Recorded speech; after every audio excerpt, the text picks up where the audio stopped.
What's up, everybody? Welcome to another episode of Solid Gap Golf, where we work to fill in those gaps to make you a better person and a better golfer.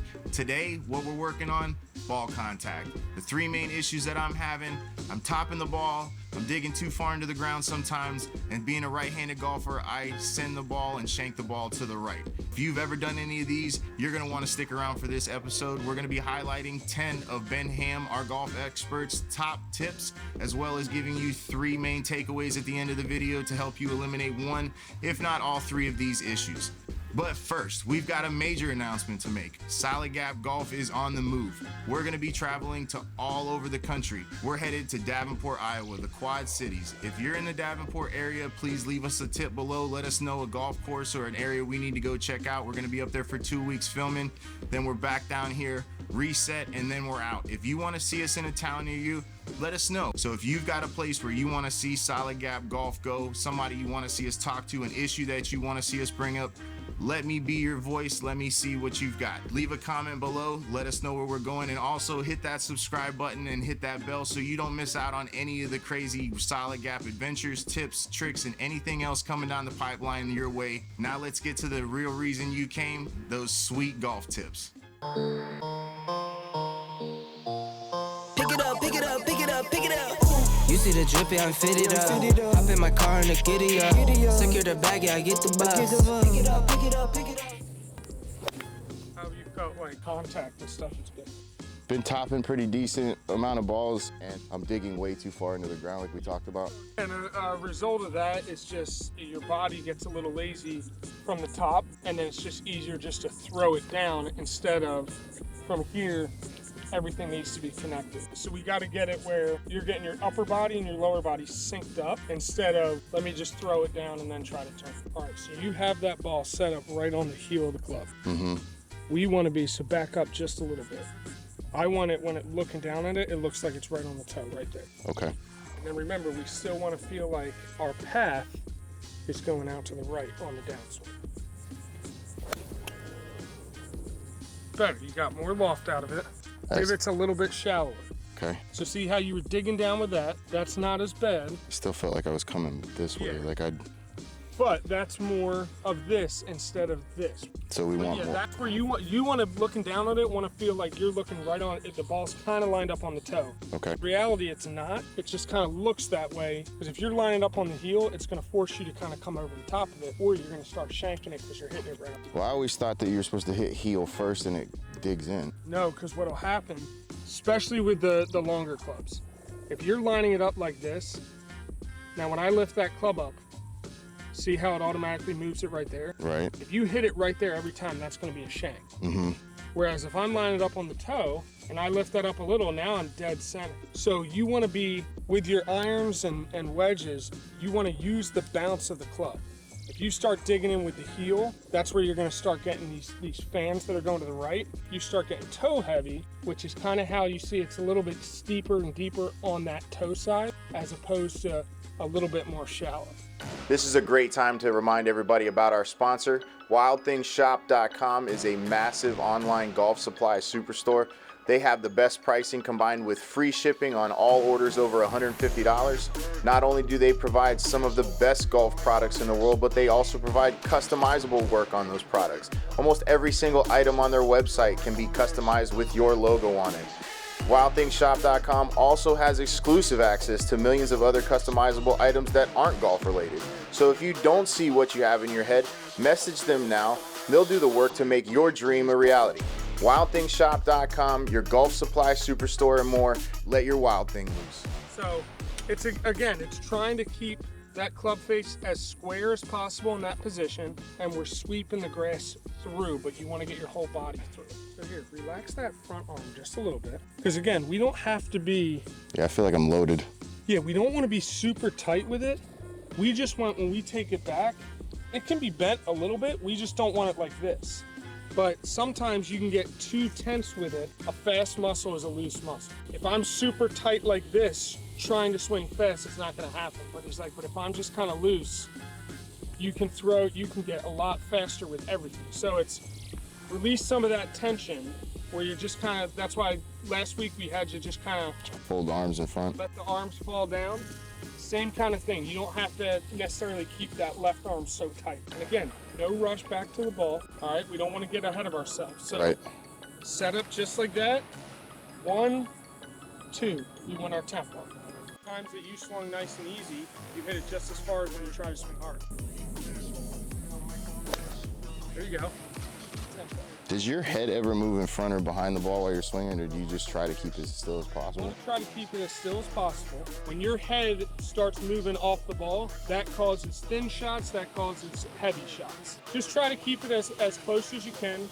And then obviously once you make impact, you release naturally.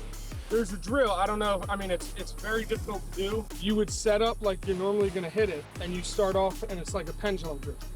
And you just go back and forth, and you get longer and longer. And then once you get to the top, then I would step up and I would actually hit the ball. I want you to, we're gonna exaggerate. When you get to the top, count 1 before you take your dance. All right. What you've been doing is you're getting here and then you're decelerating it. So take a full practice swing where you're trying to hit the ball, but we don't want to slow down. And that's why you're hitting, you know, that far behind the ball, because from here, then you're just kind of lazily letting it fall down. Tempo is you're taking it right back and right forward the same kind of speed. We don't want to slow down to the ball. If anything, we want to accelerate to the ball. There you go, just try to do that, hit that same spot. So all we're trying to do is exactly what we just did. All right. All right. Still slowing down a little bit. Right? So here's what we're gonna do. Let's go the complete opposite. I want you to swing hard. Swing fast and swing hard through this ball. Better. That's the speed you need to be going through the ball. It's not necessarily like you have to be finesse, it's just, again, and I'll say it over and over and over again, getting that timing down. So, I mean, you look at guys on tour, you look at a guy like John Rahm. John Rahm stops his swing right here. He's got a short same with Tony Finau. Those guys hit it so far, they have such good club head speed. They're stopping it right there. But if you look at their tempo, it's even. They're not really slow into the ball or way too, like, they're going way too fast and slowing down, or way too slow and trying to speed up. And then you look at a guy like John Daly, who gets all the way back here, but then gets his speed back up. Each person's swing is different on their own. Yes, there's principles that we want to do, but we want to hone that into what your swing is.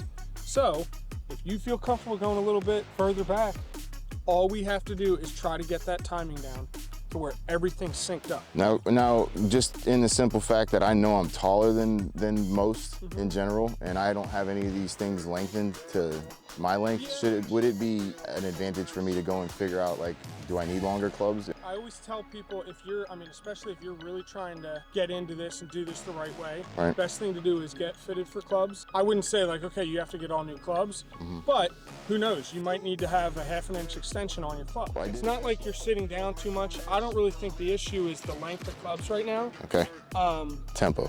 Again, I think it's tempo, and I think it's trying to get everything synced up. Right now, you want to just kind of swing all with your upper body, and then you're just expecting your hips to kind of just follow. So that's what's causing you to throw it down. That's what's causing you to kind of decelerate. Instead of, if we think this is just an extension, everything moves together. You got to get that belt buckle back to the target when you follow through. As opposed to I'm hitting, and then when my arms go through, I'm turning. And that's why we want little weight on the front. We don't want to stack it all the way up. We want to push off that back foot and drive to the target. And then we just want to feel like, again, our path line is going to be out. It's weird because that feeling of going out almost introduces that feeling of lifting up.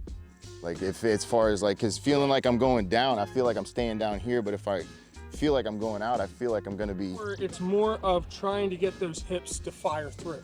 So what happens is when you try to stay down on it, you don't have to move your hips at all. You're just collapsing and throwing down like that. If I have you swing out to the right, you gotta get those hips out of the way. So that's where it's staying in that position through impact.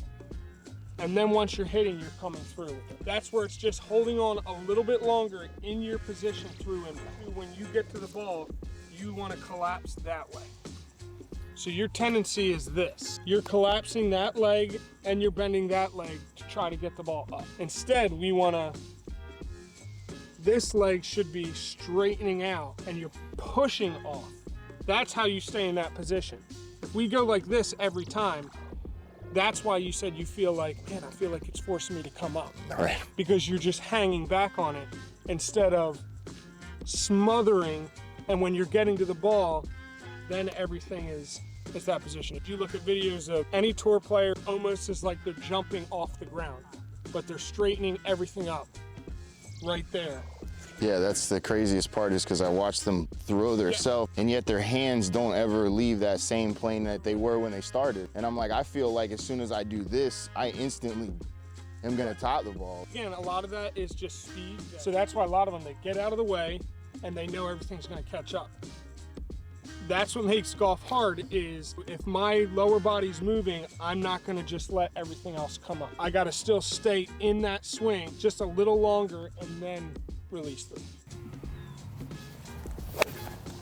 Gosh. A little better.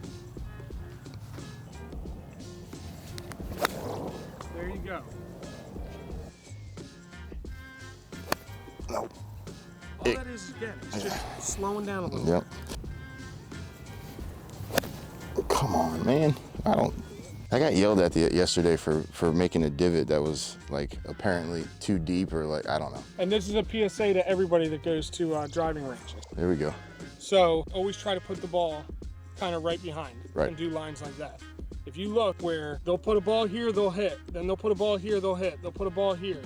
And they end up taking up a 2 to 3 foot diameter of dirt. So then what happens is we move the tee back each day, but it's gonna take so much longer to fill in a 3 foot area of grass, as opposed to if I go one line and one line here where you still have grass in between. So that's probably what we were saying. If everybody did a line here, the grass grows so much quicker. Gotcha.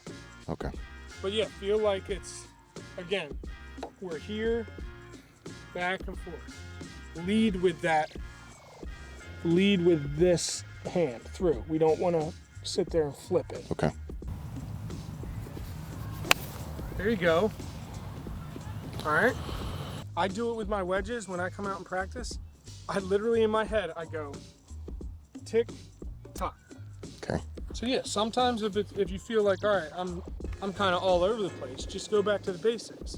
So all we've done is just shortened everything and just focused on making a smooth swing, and look how consistent you're getting. All right. There you go. And again, all that is just a little quick tempo. Right. That's your main miss right now, it's just you get a little quicker.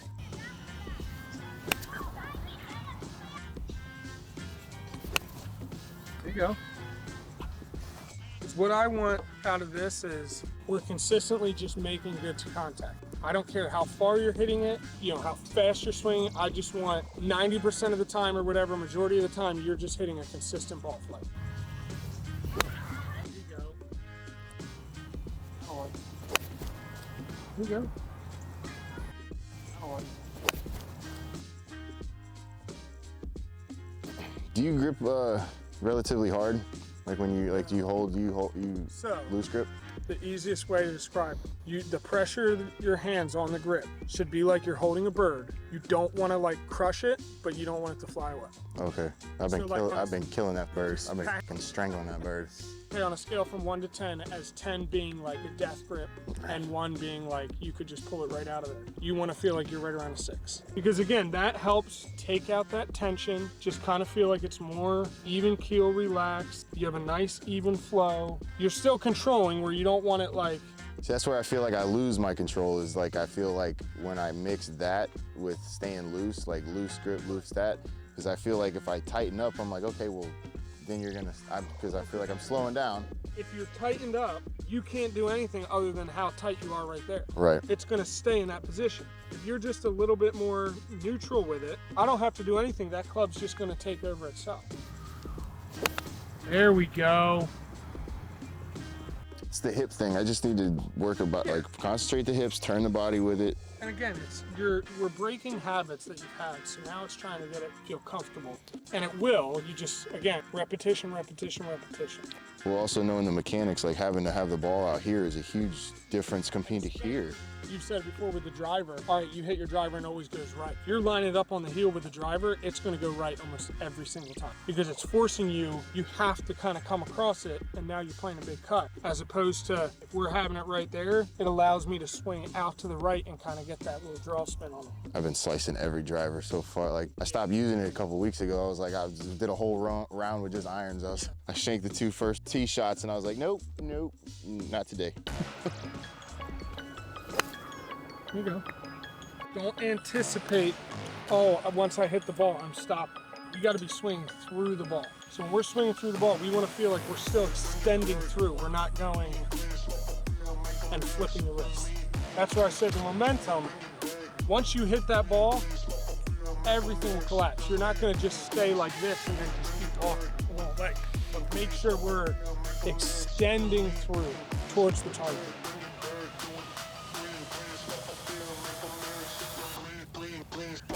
Relax those hands lower.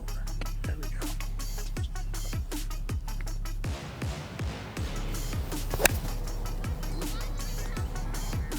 Your hands starting to get a little bit more like this way, so it's hard to kind of swing through. We can get it, and I don't want it to feel like it's like this. But again, if we were just letting our hands hang and we keep them a little bit lower, it allows you to kind of swing and stay low, as opposed to everything up. It's going to force you to come up a little. Okay. Once again, sir, you always work your magic. Hey, I know it can get frustrating, and I fully expect that. Usually it always seems like after a lesson, the next time you play or the next time you get a lesson, it just feels like everything's out of sync. No, I really do like the lessons. Obviously, you don't want to continue doing the patterns that aren't going to get you where you want to go. But like we talked about, it's those emotional run-throughs and stuff like that. And being able to be like, okay, these are normal emotions that everyone's going through. And that's why I said golf's great. If you want to get better at something, then this is perfect. You just got to stay focused with, okay, trust the process with it, that it's going to end up being fine. Yeah, you're going to have some ups and downs, but you've made, in the last 2, you made significant progress just based on setup, the feel of it, getting down the mechanics. Well, if you were hitting it the same over and over and over again, then again, like I said, we're not changing anything. So yeah, it can be frustrating, but you just got to look at the positive that, okay, if I just keep doing this and put in the time, you're going to start seeing better results. I've seen a couple very good shots lately. That's the thing, you know what you're capable of. I think that's what's frustrating too, is when you know what you're capable and then you hit the good shots and then you hit the bad ones and you're like. That's what I said, focus on that positive, that okay, who cares I hit a bad one. I know that I'm capable of hitting the good one, so it's going to come eventually. Right. So. Well, I do appreciate your time, brother. You got it, man. Well, thanks, brother. I'll text you in a couple weeks. Thank you, sir.